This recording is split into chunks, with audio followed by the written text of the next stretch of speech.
The apartment door closed behind her at 6:18 p.m. Rachel Whitmore stepped out into the fading Montana evening, wearing a grey winter coat and carrying her phone in her hand. She had planned a short drive to pick up groceries before returning to study for a midterm. It was an ordinary routine, one she had followed many times before. At 6:24 p.m., her phone connected briefly to a nearby tower. The signal placed her on Main Street, near a gas station that served as a common landmark for students and commuters. Security footage later confirmed her presence. Rachel parked her small sedan by the pumps, stepped out and began filling her tank. The video showed her standing quietly, scrolling on her phone while the fuel meter clicked. She finished at 6:29 p.m. She replaced the nozzle, closed the gas cap and walked toward the driver's side door. Then the footage cut. What happened in the next moments would remain a mystery for months. Her car was found 3 blocks away at 7:03 p.m. A passerby noticed the vehicle parked neatly against the curb. The doors were locked. Inside, the grey winter coat she had worn earlier was folded across the passenger seat. Her wallet remained inside the glove compartment. The keys were not in the ignition. The phone was missing. At 8:12 p.m., Rachel's roommate, Anna Green, returned to the apartment. She expected to find Rachel working at her desk. Instead, she noticed Rachel's backpack still resting on the kitchen counter. The keys were beside it. Rachel never left without them. By 9:00 p.m., Anna began calling Rachel's phone. Each call went unanswered. At 9:27 p.m., the line went directly to voicemail. Anna waited another hour before contacting police. The first missing person alert for Rachel Whitmore was entered into the system at 10:41 p.m. Officers arrived at the apartment within minutes. They searched the rooms and noted no signs of forced entry. The kitchen counter still held Rachel's notebooks, marked with study notes for the upcoming exam. A half-finished mug of tea sat by the sink. Nothing suggested she had planned to be gone long. Investigators retraced her movements. A neighbor recalled seeing Rachel leave earlier that evening, carrying her phone but no backpack. Another neighbor reported hearing nothing unusual. The last confirmed sighting remained the gas station footage. By midnight, the case had already escalated beyond a simple late return. Rachel had not contacted friends, family, or co-workers. Her digital accounts showed no activity. The absence of her phone was the most troubling detail. Detectives flagged the disappearance as suspicious. The following morning, police secured Rachel's car for forensic testing. Technicians collected fingerprints, hair samples, and swabs from the steering wheel, handles, and seats. Nothing appeared out of place, but the folded coat raised questions. It suggested she had taken it off before leaving the vehicle, despite the freezing temperature outside. Her phone signal provided no further clues. The device had gone dark within 30 minutes of her last known activity. Attempts to trace it ended with silence. By 9:00 a.m. the next day, search teams were deployed around Main Street. Volunteers combed alleys, parking lots, and wooded areas near the university campus. Flyers with Rachel's photo began appearing across Bozeman. Still, the trail led nowhere. No eyewitnesses came forward with useful information. No surveillance cameras captured her beyond the gas station. It was as if Rachel had walked into the night and simply disappeared. Detective Mark Ellison, assigned to lead the investigation, summarized the first 24 hours in one sentence. She was here, and then she was gone. The disappearance left no explanation, no evidence of struggle, and no immediate suspect. For a town used to routine college life and quiet winter evenings, the vanishing of a young graduate student was both shocking and deeply unsettling. Rachel Whitmore was last seen at a gas station on Main Street. After that, nothing, and that silence marked the beginning of a mystery that would haunt Bozeman for years. Rachel Whitmore was 26 years old. She was a graduate student at Montana State University, focused on environmental science. Friends described her as careful, disciplined, and deeply invested in her studies. She had chosen Bozeman because of its proximity to natural landscapes and research opportunities, but she had quickly adapted to the rhythm of a university town. Rachel rented a small apartment near campus. She shared the space with Anna Green, a fellow student. The arrangement was practical and affordable, but it also provided Rachel with companionship during long study nights. She was known to spend hours at her desk, organizing research data or drafting essays. She worked part-time at a local bookstore on weekends. The job gave her modest income and access to the community outside the university. Customers remembered her as polite, soft-spoken, and always attentive. She often kept to herself, but she left an impression of quiet determination. Rachel came from Missoula, where her parents still lived. She had a younger brother, Daniel, who was completing his undergraduate degree. The siblings maintained close contact, speaking often over text and phone calls. Rachel visited home when she could, but most of her energy was directed toward her graduate program. She lived cautiously.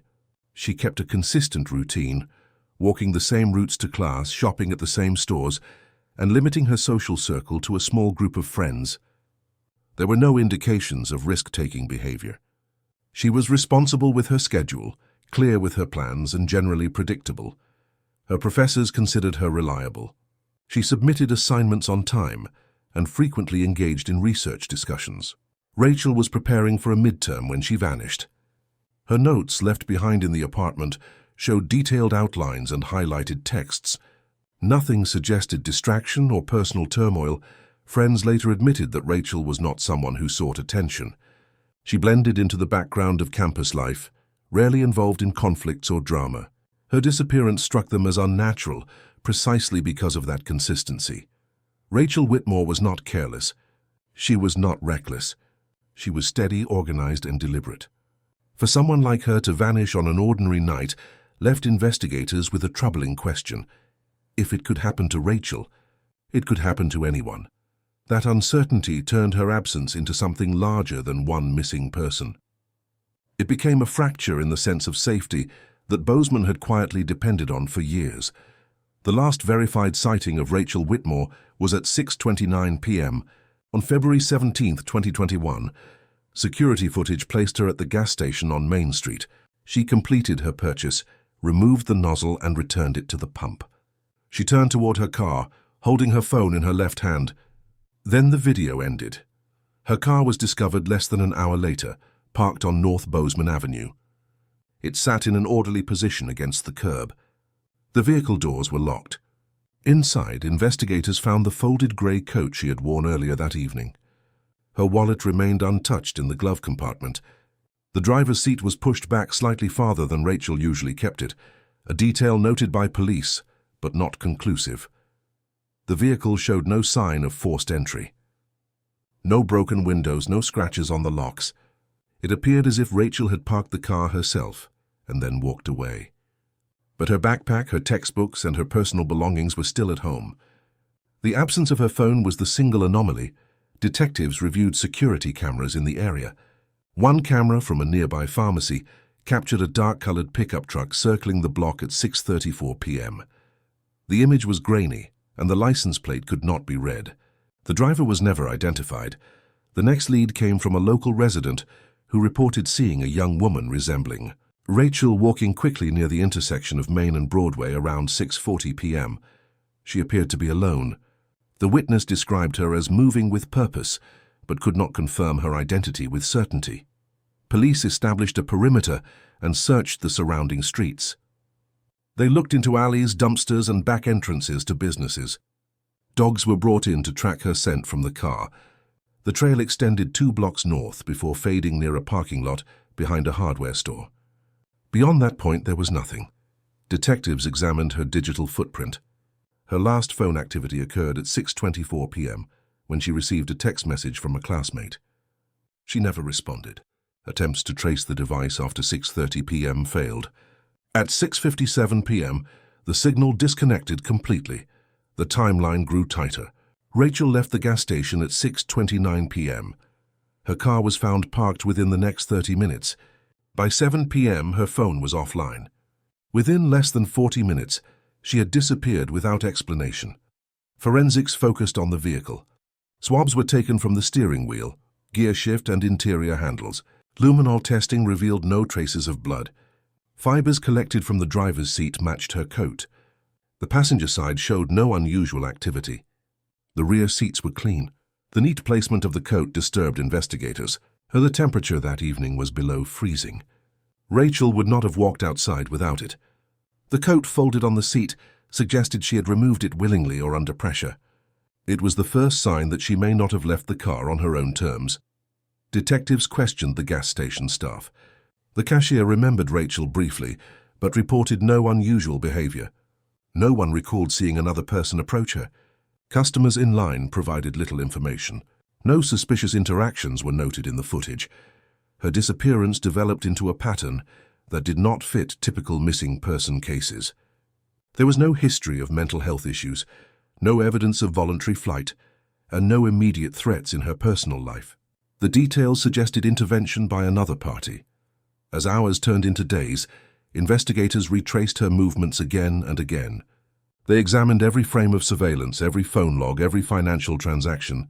They pressed family and friends for information, but Rachel's life revealed no hidden conflicts or dangerous connections. It was the absence of evidence that spoke the loudest. No struggle in the car. No trace of her along the streets. No sign of robbery. Nothing stolen except her phone. By the end of the first week, the narrative was clear. Rachel had left her apartment for a short errand. She had gone to the gas station.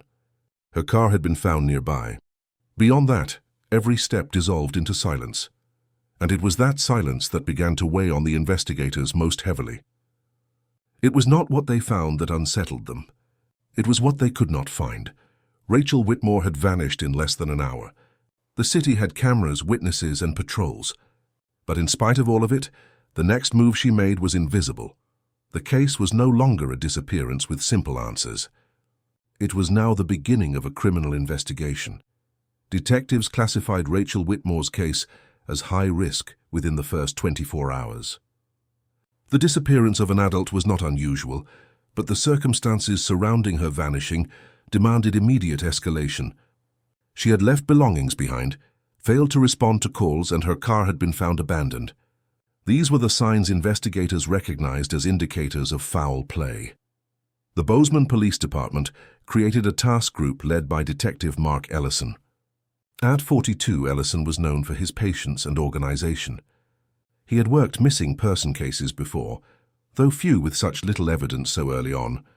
His role was to establish the timeline with precision and identify any potential suspect within hours. The search began where Rachel was last confirmed, the gas station on Main Street. Officers examined the property again, reviewing security footage frame by frame. The film showed Rachel fueling her car, but no other individual directly approaching her. A pickup truck circled once, then vanished from view. The license plate could not be determined. Detectives interviewed the cashier and customers present that evening. Each account was vague. No one had noticed a confrontation. No one recalled hearing raised voices. For Ellison, this was already unusual. In disappearances linked to abductions, someone almost always noticed something. In Rachel's case, there was nothing. From there, the focus shifted to Rachel's immediate circle. Detectives spoke to her roommate, Anna Green. She confirmed Rachel's routine, her character, and the discovery of her keys and backpack inside the apartment. Anna repeated that Rachel never left her belongings unattended. Rachel's family was next. Her brother Daniel drove to Bozeman the following morning and gave a full statement. He described his sister as reliable and dedicated, with no known enemies or conflicts. Their parents, reached by phone in Missoula, echoed his testimony. For Ellison, this reduced the possibility of Rachel leaving by choice. Investigators broadened their reach. Friends, professors, and co-workers from the bookstore were interviewed. No one reported troubling behavior. There were no recent disputes, no unexplained absences, and no unusual relationships. Meanwhile, technicians continued to process Rachel's car. The forensics team tested every surface. DNA samples were compared against state and national databases.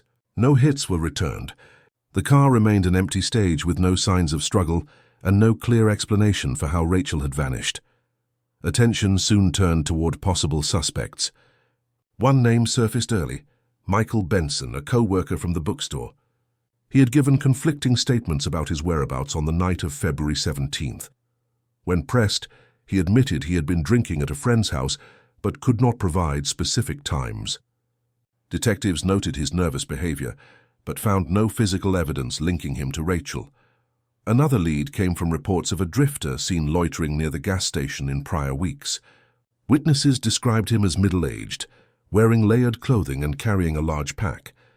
Patrol officers searched shelters and camps, but found no trace of him. Without a name or record, the lead dissolved. Investigators also examined Rachel's professors and classmates. A rumor spread online suggesting she had argued with an instructor over a research project. The claim proved unfounded. The professor in question confirmed Rachel's dedication and expressed shock at her disappearance. Despite the lack of breakthroughs, Ellison pressed forward. He ordered searches of the surrounding neighborhoods, fields, and wooded areas. Volunteers joined, combing through snow and brush. Every creek and drainage ditch was examined. Nothing emerged.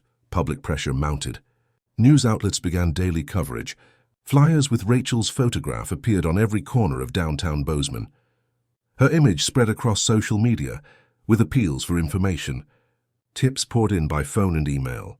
Some were genuine attempts to help, others little more than speculation. One caller reported seeing Rachel boarding a bus to Billings. Another claimed she was spotted in a diner in Idaho. Each tip consumed hours of investigation, and each one ended without confirmation. Still, detectives logged every report carefully.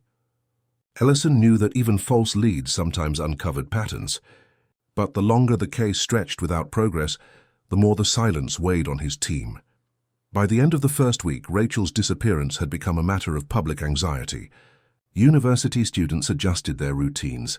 Families warned children to stay cautious, and business owners asked police for increased patrols. The case was no longer private grief. It had become a shadow over the entire town. For Ellison, the challenge was clear. He had a missing woman, a car abandoned with no signs of struggle, a folded coat, and a missing phone. Beyond that, the investigation was a collection of fragments. Nothing connected with certainty, and as the second week closed, the reality became unavoidable. Rachel's trail had gone cold almost from the moment it began. Each new lead collapsed. Each new interview brought only more silence.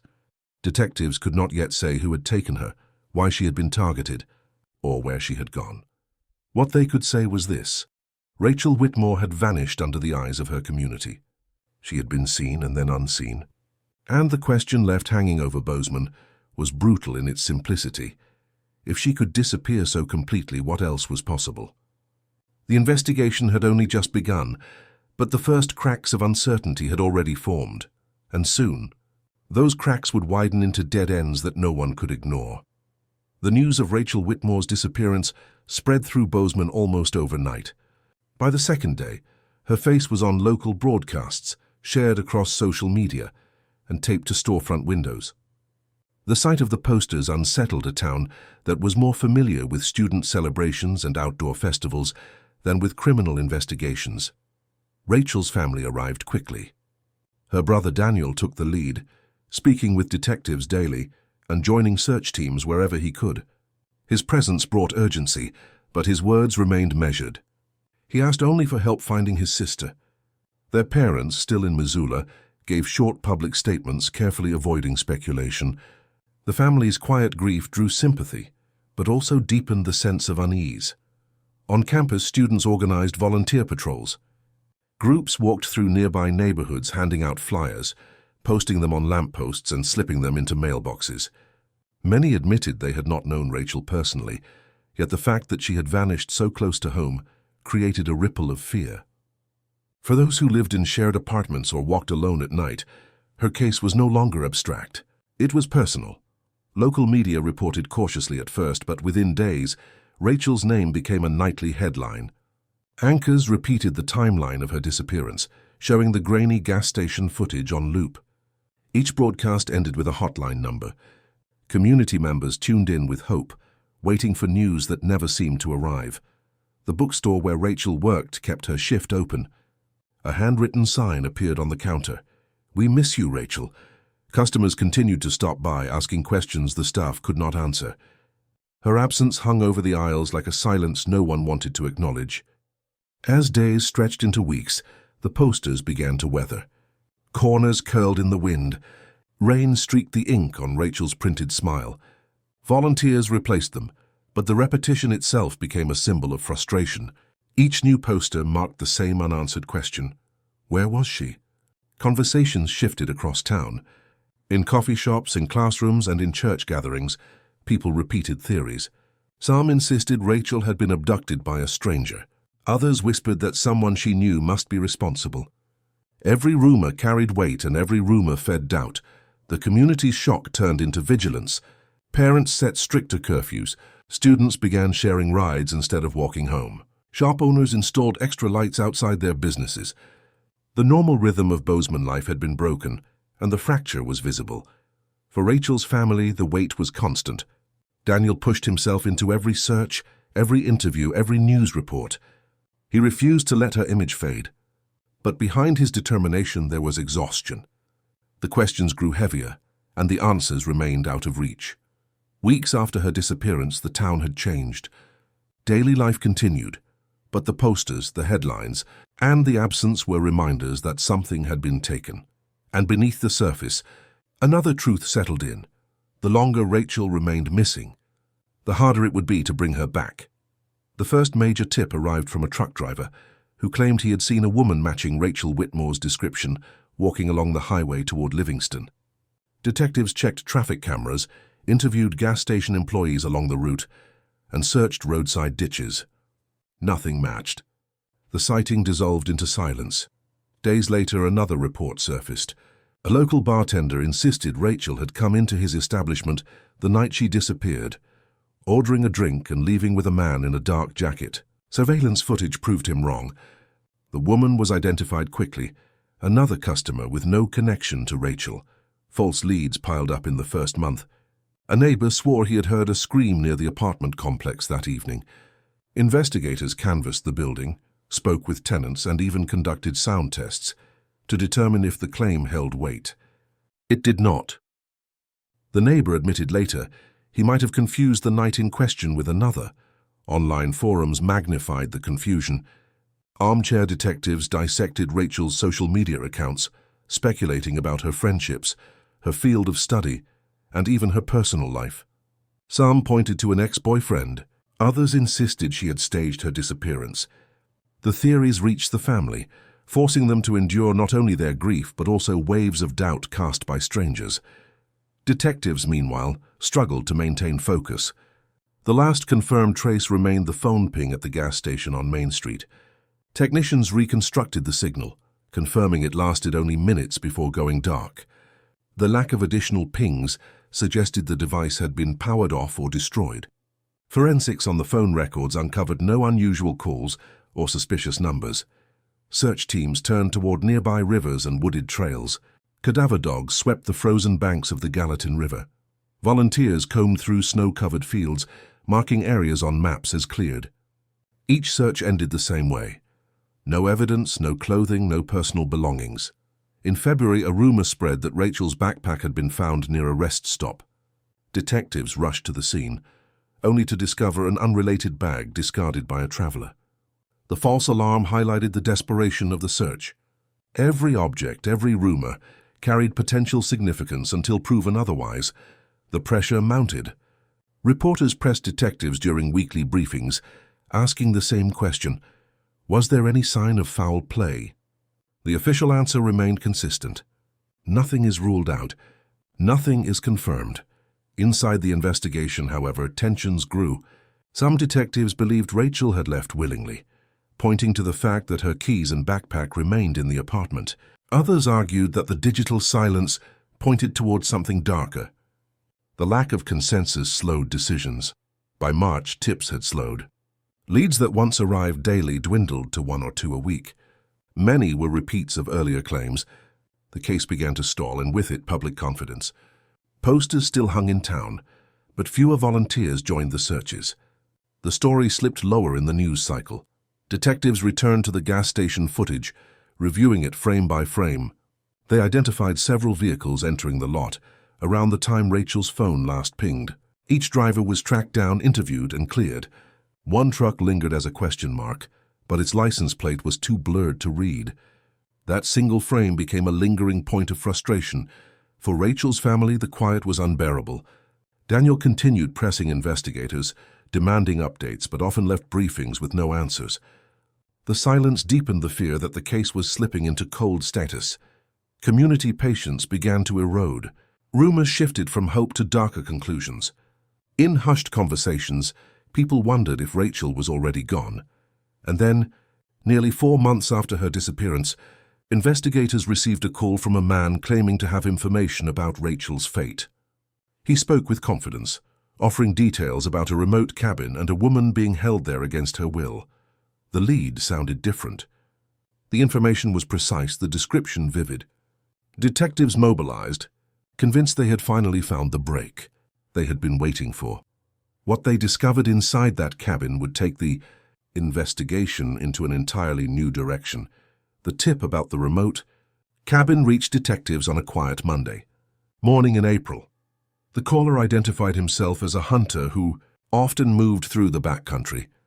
He claimed he had seen a woman inside a cabin near Big Sky who resembled the missing graduate student. She appeared pale, frightened, and was not allowed to come outside. For investigators who had spent months chasing false reports, the account felt different. The hunter described the woman's hair color, her clothing, and even the sound of her voice as she argued with a man outside the cabin. He provided a specific location marked on a trail he had used more than once. Unlike vague sightings on highways or in bars, this one was anchored to details that could be checked. Detectives gathered a team quickly.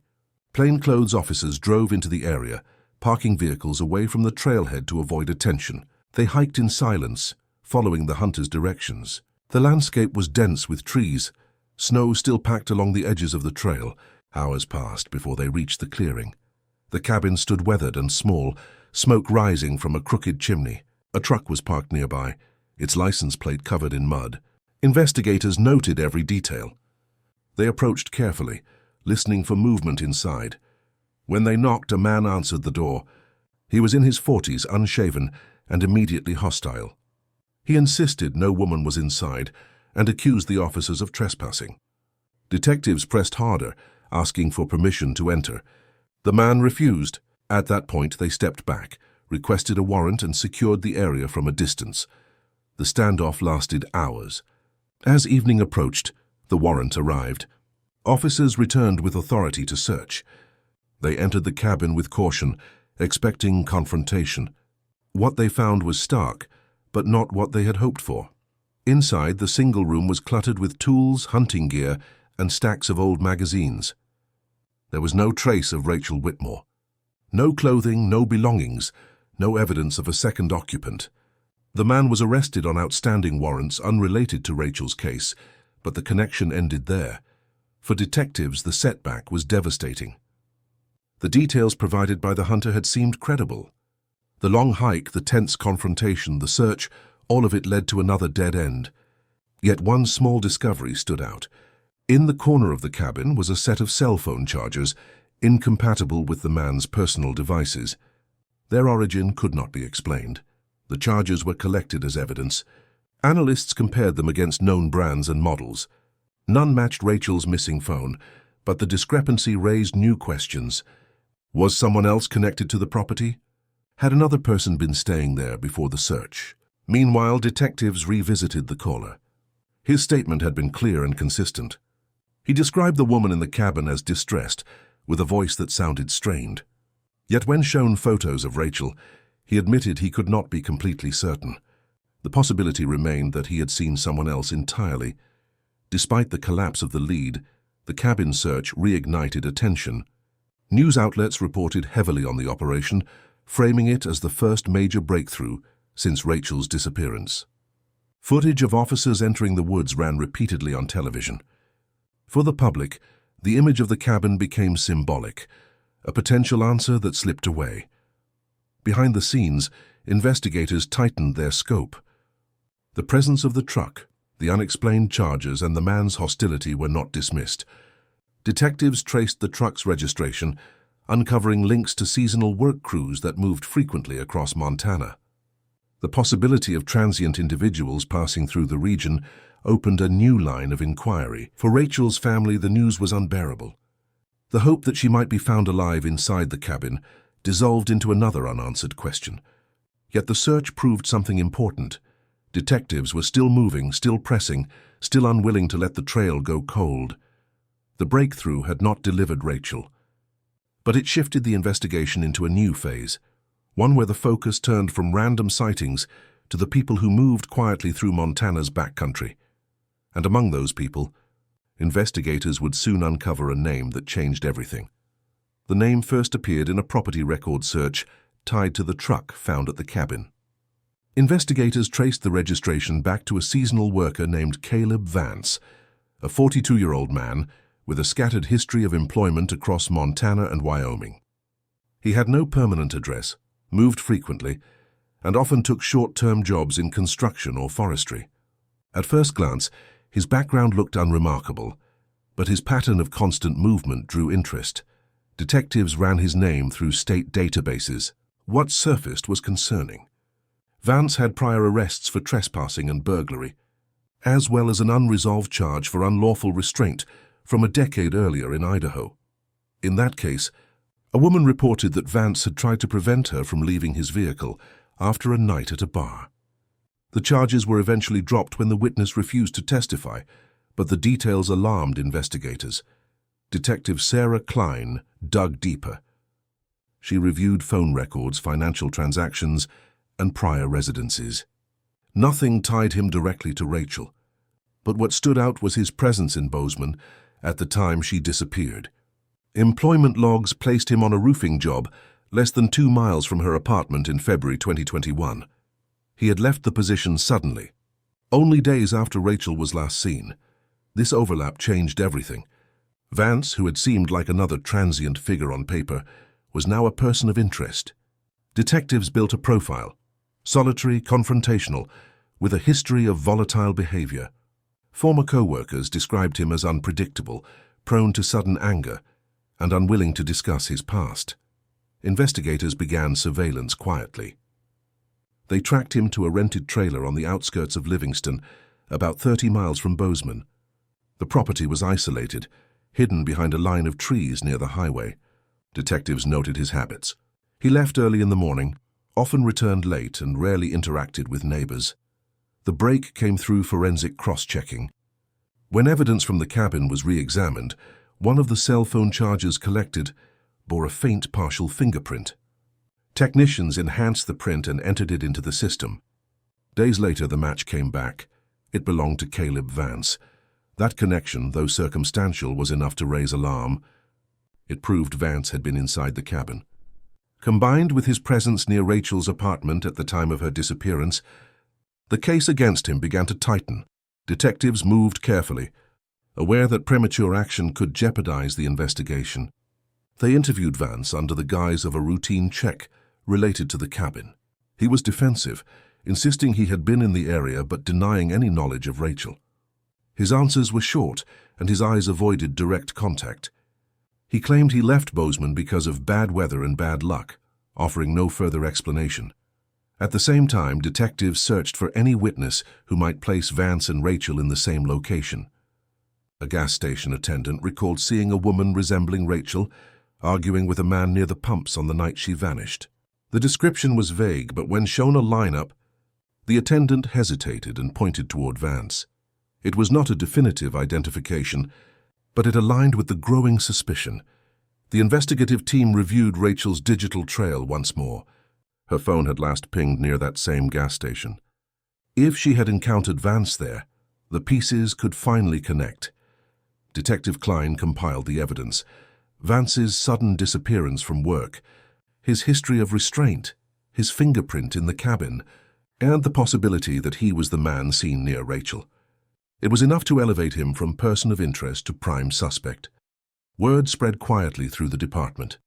The name Caleb Vance became the focus of daily briefings.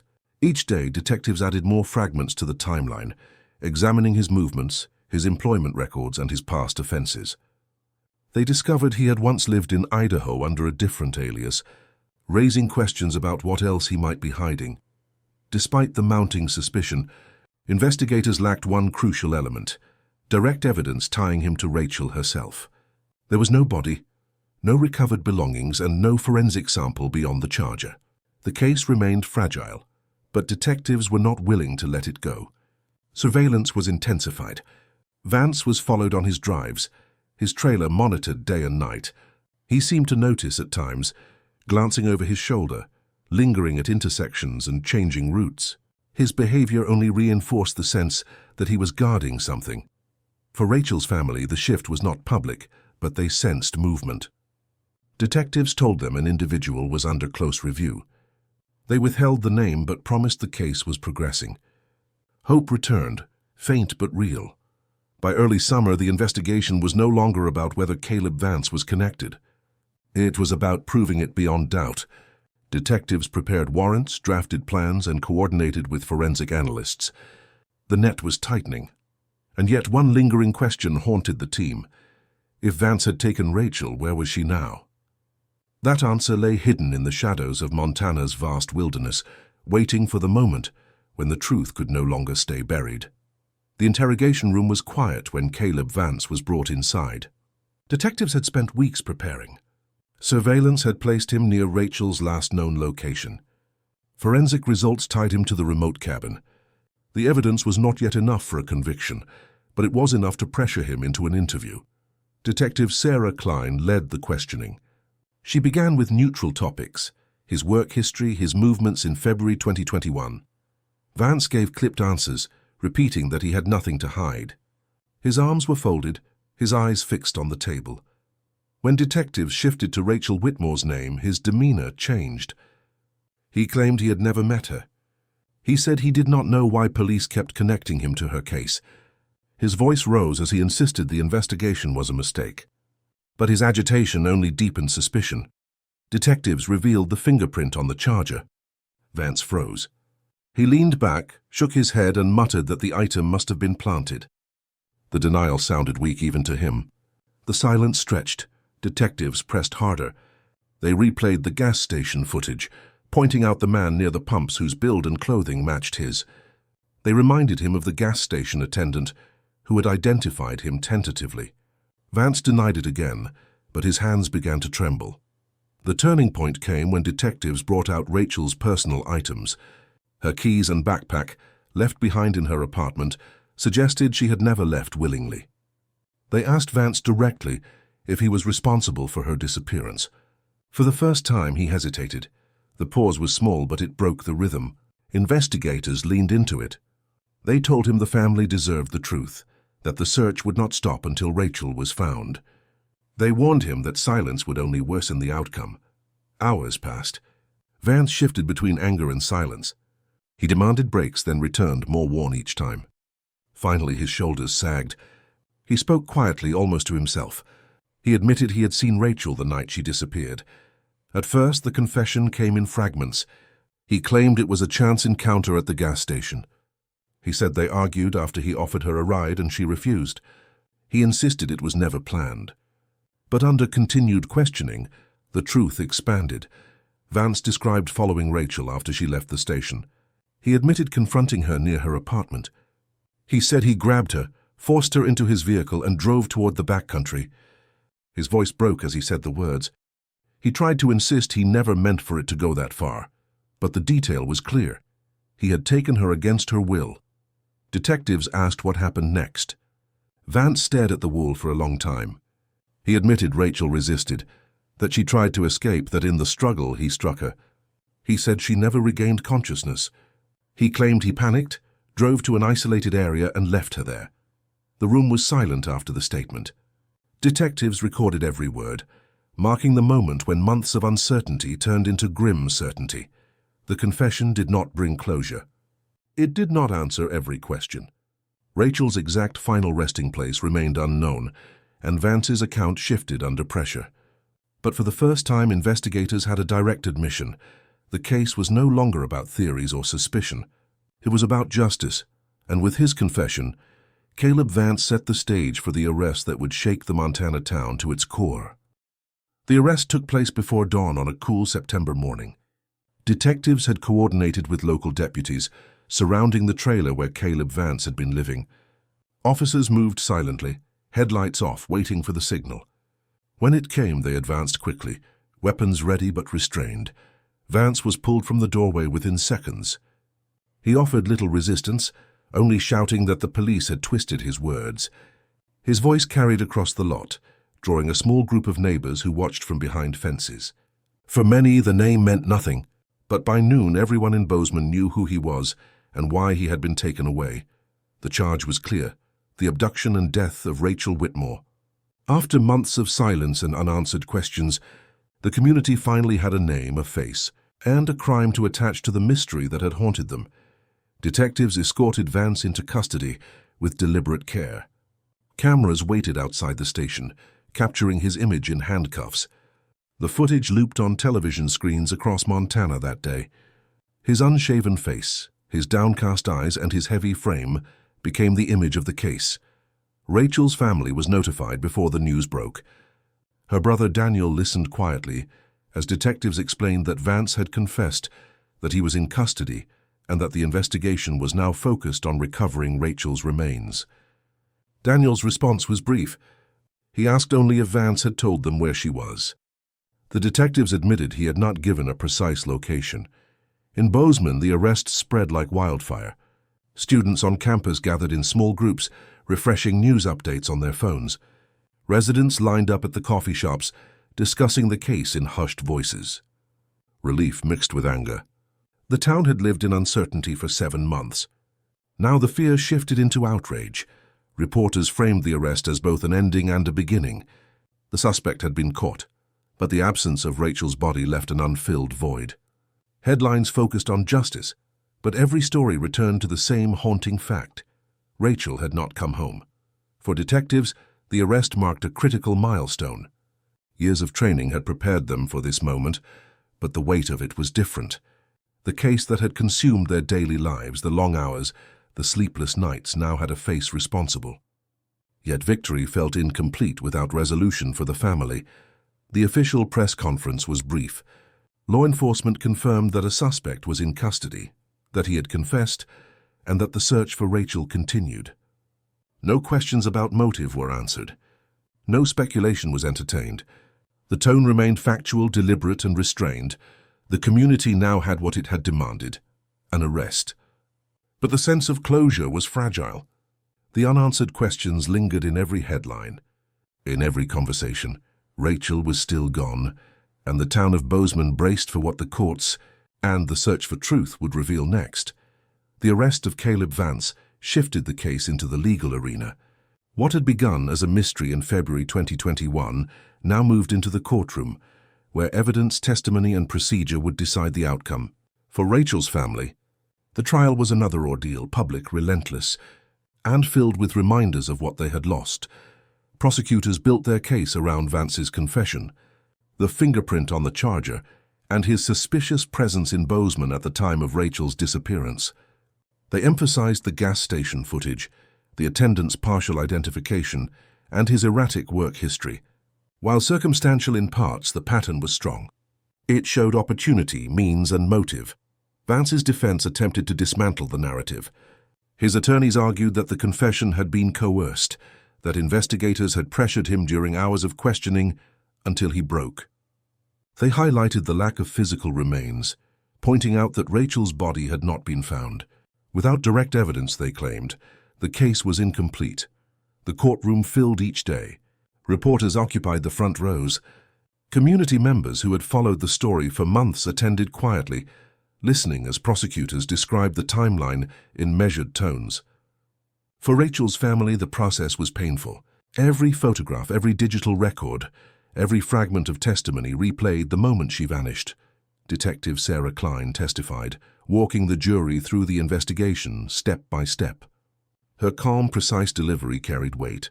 She explained how Vance had first surfaced, how his background aligned with the timeline, and how his behavior during questioning revealed inconsistencies. Her testimony underscored the persistence that had driven the case forward. The jury listened to Vance's recorded confession. The room was silent as his voice played, halting, uneven, describing the night Rachel disappeared. The defense objected repeatedly, but the recording remained admissible. The words hung in the air, haunting, undeniable. Outside the courthouse, the community reacted with a mix of relief and unease. For many, seeing Vance in the courtroom confirmed their fears. He was no longer a nameless suspect hidden in the shadows, but a man on trial exposed to the world. Yet the absence of Rachel's body lingered. Even as evidence mounted, some feared the case might unravel. Weeks passed. The trial stretched with testimony, forensic explanations, and cross-examinations. The defense repeated that no physical remains had been recovered. That doubt still existed. The prosecution countered that the confession and forensic link were stronger than any denial. In closing arguments, prosecutors reminded the jury of Rachel's unfinished story. They spoke of her keys left behind, her backpack untouched, her sudden silence. They asked the jury to see the confession not as forced words, but as the truth finally breaking through. The jury deliberated for 2 days. The town waited, news outlets circling the courthouse for updates. When the verdict arrived, it was clear. Caleb Vance was found guilty of the abduction and murder of Rachel Whitmore. The sentence followed swiftly, life in prison without parole. For Rachel's family, the decision was both justice and sorrow. They had waited for answers, and now they had them. Yet the outcome did not bring Rachel back. It closed a legal chapter, but left an emotional one open. For Bozeman, the trial ended the longest season of fear in memory. Posters were taken down, headlines faded. But the story remained etched into the town's history, and though the courtroom was silent again, the absence of Rachel Whitmore continued to echo, an unfinished presence that no verdict could erase. The trial ended. The verdict was read, and Caleb Vance was sent to spend the rest of his life in prison. For many in Bozeman, the conclusion brought relief. The man responsible for Rachel Whitmore's disappearance would never walk free again. Yet justice did not erase the silence left behind. Rachel was still missing. Her remains had not been found, and her family returned home without the closure of a final resting place. The unanswered questions hung heavily. Where had Vance left her? Was there more to the story than he admitted? Those questions remain. In the months that followed, the town slowly returned to its routines. Students resumed their studies, families filled coffee shops again, and the hum of daily life crept back. But Rachel's story lingered. Her posters, once taped to windows and walls, were gone, yet the memory of them stayed fixed in people's minds.